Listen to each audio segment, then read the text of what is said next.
سب سے پہلے اگر ہم عقیدے کی بات کریں، عقیدے کی، تو عقیدے میں ہم اور آپ پہلے یہ دیکھیں کہ اس زمانے میں جو عقیدے کی مشہور کتابیں تھیں، اور وہ کتابیں جن سے ہمارے عقائد کی اصلاح ہوتی ہے، ان کے ترجمے کا کام شروع ہوا۔ مولانا محمد جناگڑھی رحمت اللہ علیہ نے عقائد محمدی کے نام سے ایک کتاب لکھی۔ یہ جو عقائد محمدی ہے، یہ امام احمد بن حنبل رحمت اللہ علیہ کے رسالہ اصول السنہ کا ترجمہ ہے، اصول السنہ کا ترجمہ۔ اور اس کے بعد امام ابن تیمیہ رحمت اللہ علیہ اور امام ابن قیم الجوزیہ، ان کی کتابوں کے ترجمے شروع ہوئے۔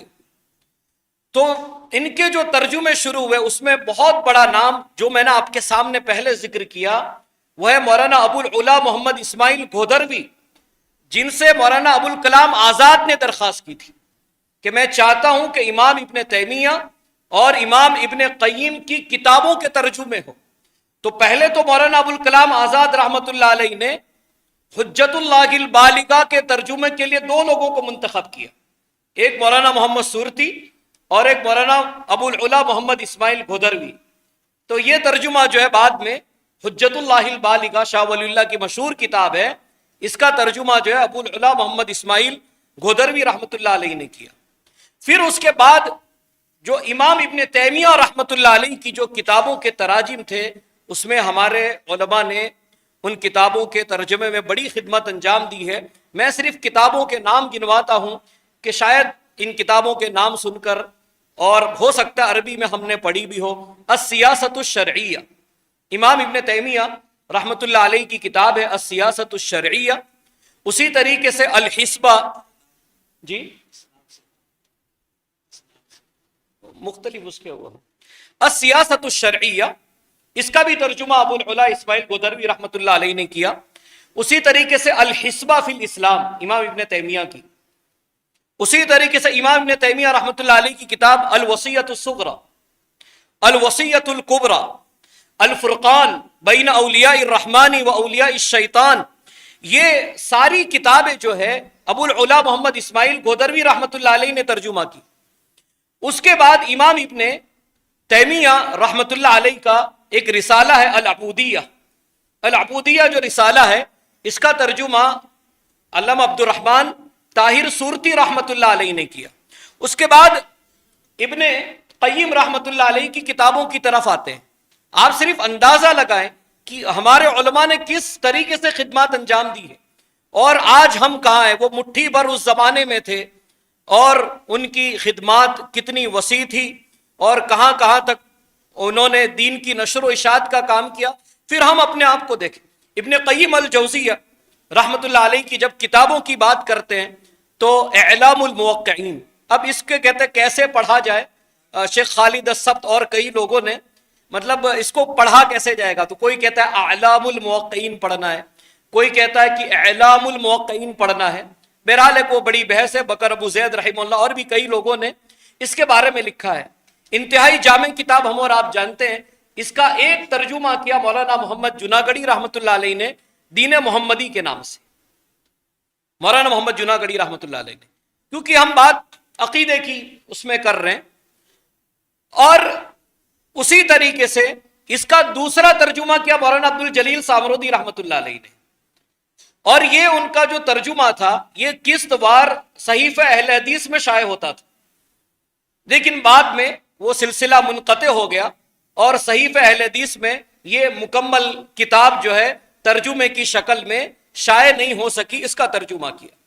اسی طریقے سے مشہور کتاب ہے الجواب الکافی لمن سأل عن الدواء الشافی، امام ابن قیم کی۔ اس کتاب کا ترجمہ جو آپ مارکیٹ میں دیکھ رہے ہیں اس وقت اویلیبل ہے، جو دارالعلم نے بھی شائع کیا، اس سے پہلے بھی لوگوں نے شائع کیا، یہ ترجمہ بھی مولانا ابو العلا محمد اسماعیل گودھروی رحمت اللہ علیہ کا ہے۔ اسی طریقے سے ایک کتاب امام ابن قیم کی الطرق الحکمیہ فی السیاست الشرعیہ، اس کا ترجمہ جو ہے علامہ عبد الرحمن طاہر صورتی رحمت اللہ علیہ نے کیا۔ تو یہ کہ کتابوں کے تراجم، پھر اس میں اگر ہم مزید دوسری طرف چلے جائیں اور بھی بہت بات ہو سکتی، بہرحال میں اتنا ہی آپ کے سامنے کہنا چاہتا ہوں۔ اب عقیدے کے اندر کتابیں، حالانکہ اور بھی کتابیں میں نے بتایا، تطہیر الاعتقاد امام صنعانی کی، اس کا ترجمہ مولانا عبد المتین جناگڑی رحمۃ اللہ علیہ نے کیا۔ تطہیر الاعتقاد، حدیث اعتقاد کے نام سے اس کا ترجمہ چھپا ہوا ہے۔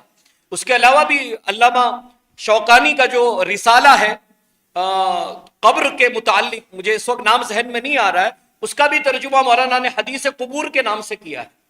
تو ایسے بہت سے رسائل ہیں جن کا ترجمہ علماء اہل حدیث گجرات نے کیا۔ عقیدے میں مستقل کتابیں جو ہمارے علماء کرام نے لکھی، میں اس کی طرف صرف اشارہ کرتا ہوں، چند کتابوں کے نام ذکر کرتا ہوں۔ اس خطے کے مولانا عبد الرحیم پچھمی رحمت اللہ علیہ نے عقیدے کے باب میں ایک رسالہ لکھا ہے، اور وہ رسالہ ہے رسالہ توحید، مولانا عبد الرحیم پچھمی نے، اور اس کا ذکر کیا علامہ بدیع الدین شاہ راشدی نے۔ علامہ بدیع الدین شاہ راشدی رحمت اللہ علیہ نے اس رسالے کا تذکرہ فرمایا ہے، رسالہ توحید۔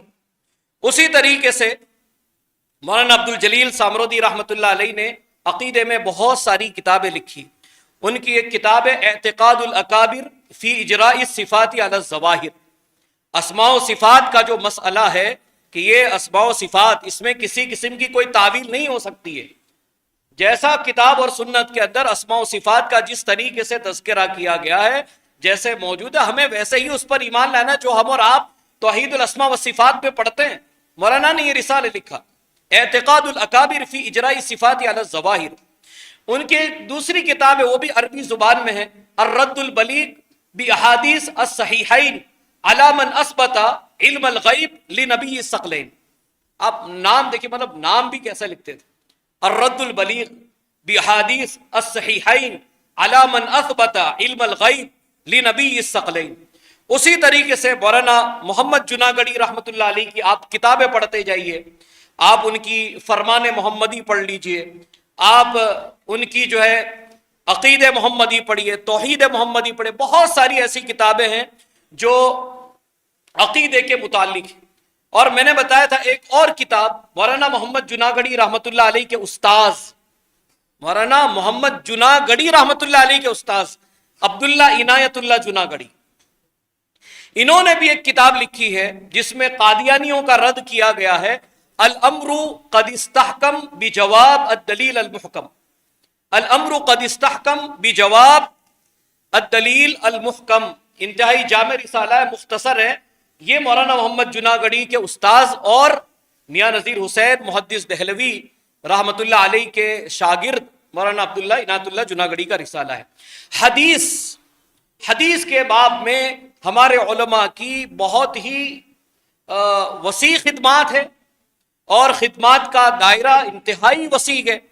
جب ہم حدیث کے اندر بات کرتے ہیں تو حدیث میں صحیح بخاری کا ترجمہ، صحیح بخاری کا ترجمہ میاں نذیر حسین محدث دہلوی کے شاگرد مولانا محمد بن ہاشم السورتی نے صحیح بخاری کا ترجمہ کیا۔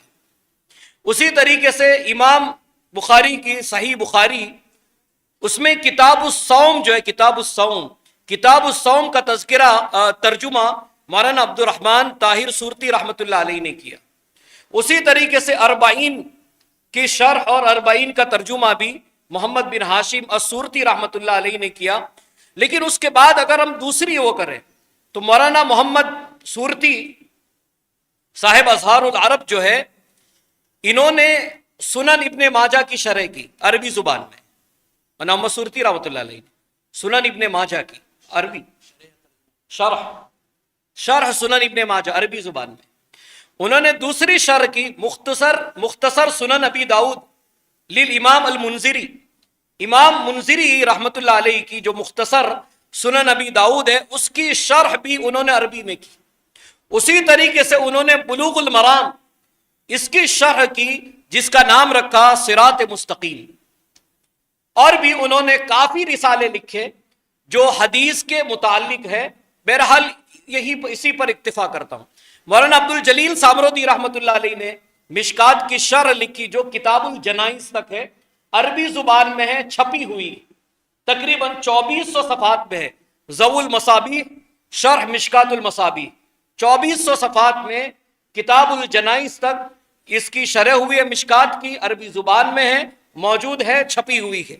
اسی طریقے سے مولانا عبد الجلیل سامرودی رحمۃ اللہ علیہ نے نسیم الریاحین کے نام سے ریاض الصالحین کی بھی شرح کی۔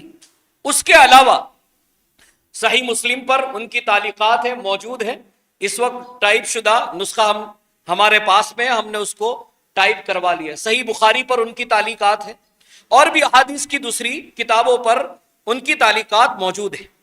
دیکھیے ہر زمانے کے اندر ہم دیکھتے ہیں کچھ نہ کچھ فتنے کھڑے ہوتے ہیں، فتنے کھڑے ہوتے ہیں، حدیث کے انکار کا فتنہ، حدیث کو حجیت نہ ماننا، حدیث کا انکار کر دینا۔ اس باب میں بھی ہمارے علماء نے کتابیں لکھی، حدیث کے فضائل پر بھی کتابیں موجود ہیں۔ مولانا عبد الجلیل سامرودی رحمۃ اللہ علیہ کی ایک کتاب ہے عربی زبان میں جو جامعہ سلفیہ بنارس نے شائع کی، جامعہ سلفیہ بنارس میں، اس کتاب کا نام ہے الباعث الحسیس فی فضل علم الحدیث واہلہ الدحیث۔ الباعث الحسیس فی فضل علم الحدیث واہلہ الدحیث، جامعہ سلفیہ نے جو ہے یہ کتاب شائع کی ہے۔ اس کے علاوہ مولانا محمد سورتی رحمۃ اللہ علیہ نے ایک رسالہ لکھا ہے منکرین حدیث کے رد میں، اس کا نام ہے احسن الحدیث فی اثبات حجیت الحدیث، احسن الحدیث فی اثبات حجیت الحدیث۔ مولانا محمد سورتی کے لڑکے مولانا عبد الرحمن طاہر سورتی نے منکرین حدیث پرویز کے رد میں ایک رسالہ لکھا ہے، اس رسالے کا نام ہے ابن مریم اور پرویز، ابن مریم اور پرویز۔ اسی طریقے سے اس باب میں ایک رسالہ ہے مولانا محمد سورتی کا، مولانا اسلم جیراج پوری کے رد میں، برزخ کا انہوں نے انکار کر دیا تھا۔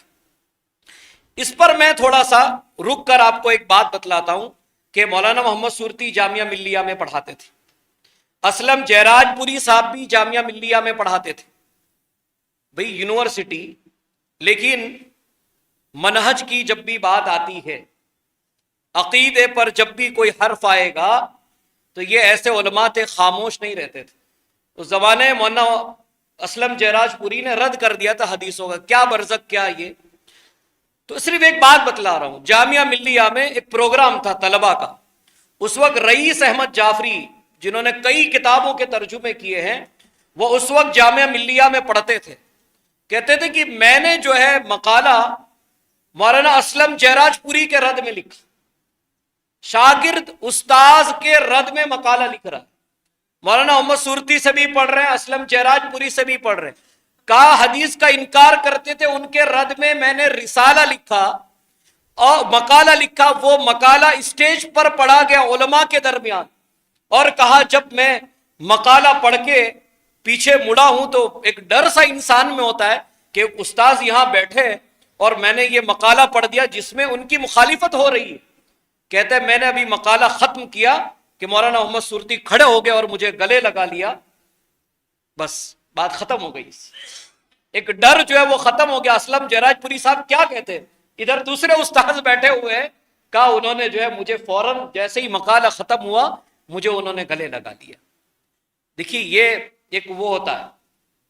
اچھا بہرحال پھر اس کے بعد مولانا اسلم جیراج پوری نے جب برزخ کا انکار کیا تو ان کے رد میں مولانا محمد سورتی نے عالم برزخ از روئے قرآن مجید یہ کتاب انہوں نے لکھی، اور یہ کتاب پہلے کئی قسطوں میں معارف میں چھپی، معارف میں، مجلہ المعارف جو اعظم گڑھ سے نکلتا ہے اس میں چھپی، کئی قسطوں میں نہیں بلکہ ایک ہی قسط میں الگ اس میں چھپ گئی تھی، ابھی مجھے ذہن میں آ رہا ہے۔ پھر اس کے بعد اس کو دوبارہ کتابی شکل میں شائع کیا گیا۔ بہرحال یہ بھی آپ نے خدمات کے سلسلے میں سنا۔ اور فقہ میں جب بھی ہم بات کریں گے، مولانا عبد الحمید رحمانی رحمۃ اللہ علیہ کی آپ نے مشہور تقریر سنی ہوگی کہ جب بھی وہ فقہ کی بات کرتے تھے تو مولانا عبد الجلیل سامرودی رحمۃ اللہ علیہ کو یاد فرماتے تھے، کیونکہ فقہی جو اختلافات ہیں، جو فقہی مسائل ہے، اس زمانے میں جتنے اعتراضات کیے گئے اور مشہور جو مسائل ہیں ان پر جب بھی کسی نے قلم اٹھایا تو مولانا عبد الجلیل سامرودی رحمۃ اللہ علیہ نے اس پر کئی رسالے لکھ دیے۔ ان رسالوں کو میرے والد محترم نے 3 جلدوں میں شائع کیا ہے، مجموعہ رسائل علامہ عبدالجلیل سامرودی، جس میں اب تک کے 29 رسالے شائع ہو چکے ہیں. 29 رسالے اس کے اندر موجود ہے. باقی ابھی 8-9 جلدوں کا کام اور تیار ہو چکا ہے، اور انشاءاللہ اللہ تعالیٰ نے چاہا تو وہ رسائل بھی سامنے آئیں گے. اس میں اگر آپ پڑھنا چاہیں تراویح کے باب میں مولانا عبدالجلیل سامرودی نے کئی رسالے لکھے.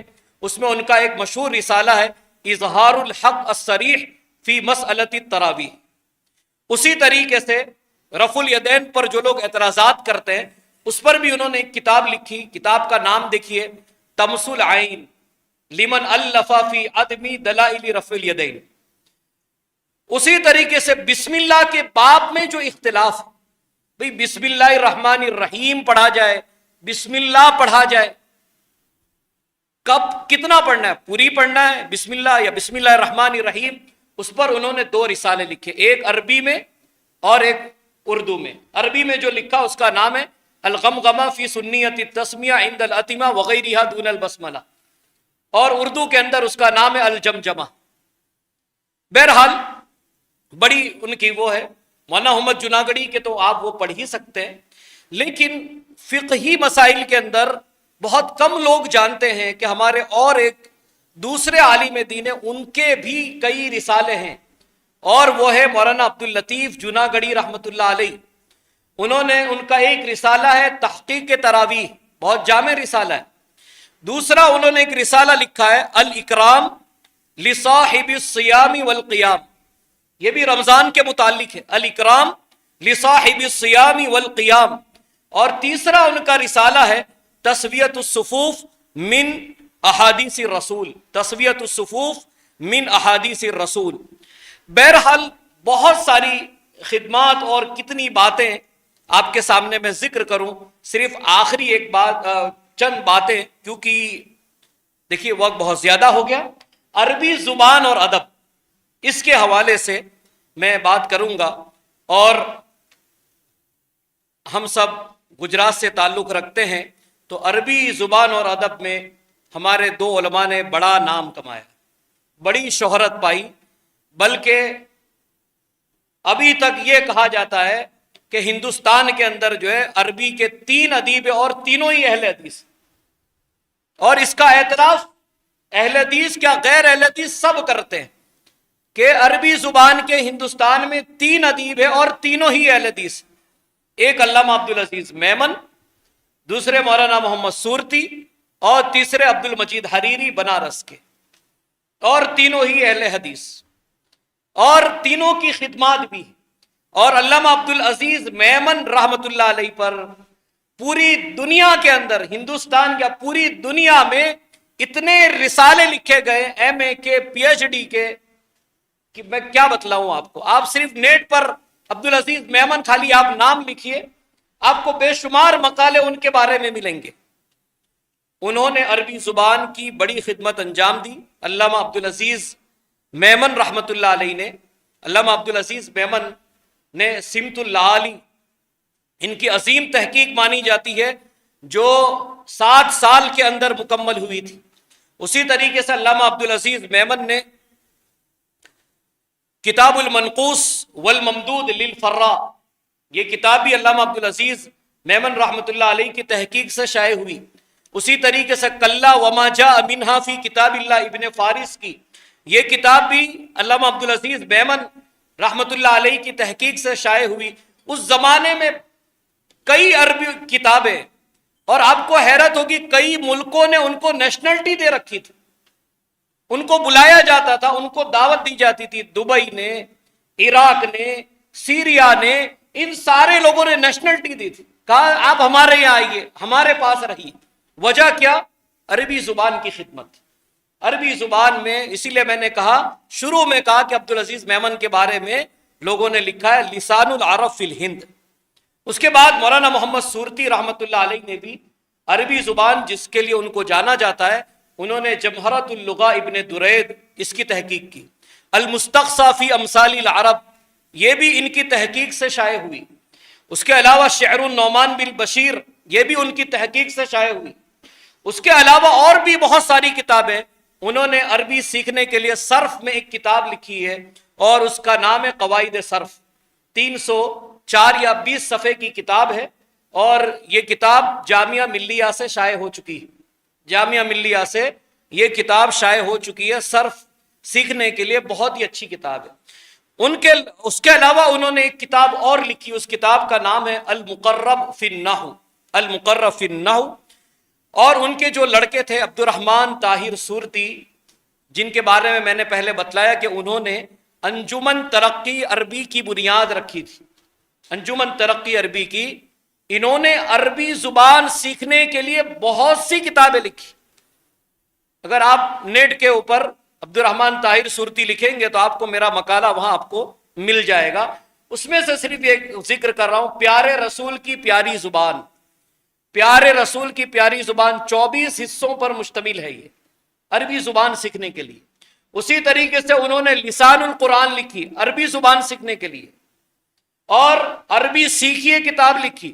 ایسے کئی سلسلے ہیں جو انہوں نے لکھے، اور جو ہے اس وقت جو ہے مختلف اداروں کے اندر جو ہے لوگوں نے اس کو نصاب میں شامل کیا۔